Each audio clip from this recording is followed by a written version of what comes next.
du Maroc et des femmes. On en reparle justement dans notre séquence L'Afrique en marche, comme chaque dimanche. Aujourd'hui, à l'honneur, une femme chef d'entreprise, Rita Mariaz-Niber. Merci d'être avec nous. Alors, vous êtes donc le PDG de Diana Holding, le premier groupe de vins et spiritueux au Maroc. Vous êtes l'épouse de celui qui fut le fondateur de Diana Holding.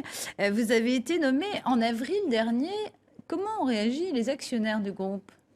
Alors, si vous permettez, je voudrais quand même rectifier. Diana Holding n'est pas le premier groupe de vins et de spiritueux. Diana Holding regroupe 14 filiales qui vont de l'agriculture, de l'agro-industrie et pas seulement les vins. Je pense notamment à le fait que nous soyons embouteilleurs de Coca-Cola pour le nord et l'oriental du Maroc. Nous sommes aussi dans l'aviculture, la production d'aliments, de bétail.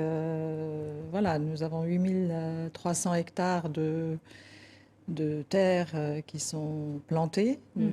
Mais comment ont réagi les actionnaires quand vous avez été nommé PDG? Eh bien, écoutez, devenir PDG, en général, c'est la consécration d'une carrière, ou en tout cas la continuité d'une carrière.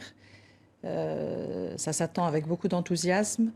Dans mon cas, c'était inattendu et je dois dire que les actionnaires, qui sont les actionnaires familiaux, ont tous adhéré à ce principe. Oui, parce qu'il faut savoir qu'en fait, vous aviez arrêté vos études de droit très tôt, puisque vous êtes Absolument. marié à 17 ans pour avoir vos enfants, pour fonder une famille. C'était pas du tout le parcours attendu.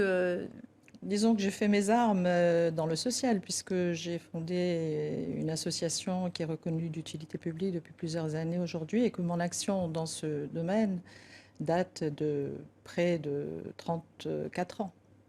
Alors, dans vos premiers faits d'armes, on va dire, vous n'avez pas perdu de temps puisque vous venez de faire passer le français Belvédère qui produit notamment Marie-Brise Hanout sous le pavillon marocain de Diana Holding. C'est ça, en fait, ce que vous voulez faire de Diana Holding? Vous voulez l'étendre vers l'international? Absolument, ça va être un des axes de développement. Qu'est-ce qui change quand on est une femme dans la prise de décision? Est-ce que déjà il y a quelque chose qui change et quel est l'atout féminin quand on est chef d'entreprise? L'atout féminin, c'est beaucoup d'intuition, c'est une approche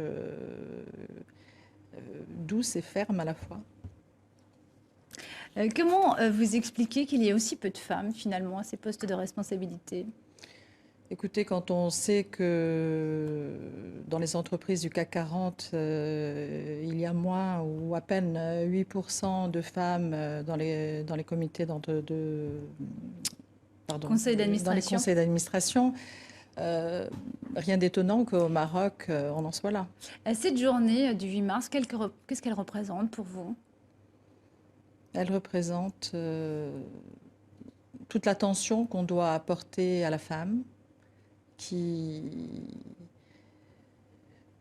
aujourd'hui est à l'honneur, mais qui devrait l'être tous les jours, tout autant que l'homme, puisque Oui, cette journée ne devrait finalement pas exister. les deux sont indissociables, et on devrait fêter aussi bien l'homme que la femme en même temps. Oui, on ne peut pas vivre séparé de la moitié de l'humanité, comme disent.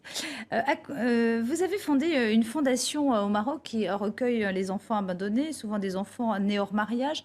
Cela veut dire qu'en fait, pour les femmes, la route est encore longue au Maroc. Et le code finalement de la famille qui a pourtant essayé de bouleverser les choses n'y est peut-être pas complètement arrivé, ce qu'on appelait la Moudawana.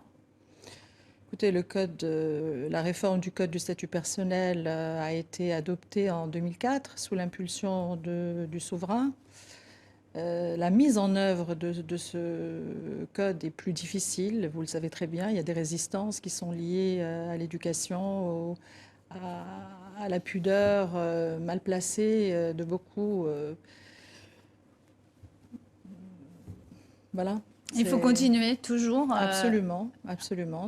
Parler des choses, faire avancer. Absolument. Je considère qu'aujourd'hui, parler des enfants nés hors mariage est quelque chose de beaucoup plus facile qu'il y a 34 ans, quand j'ai commencé mon action.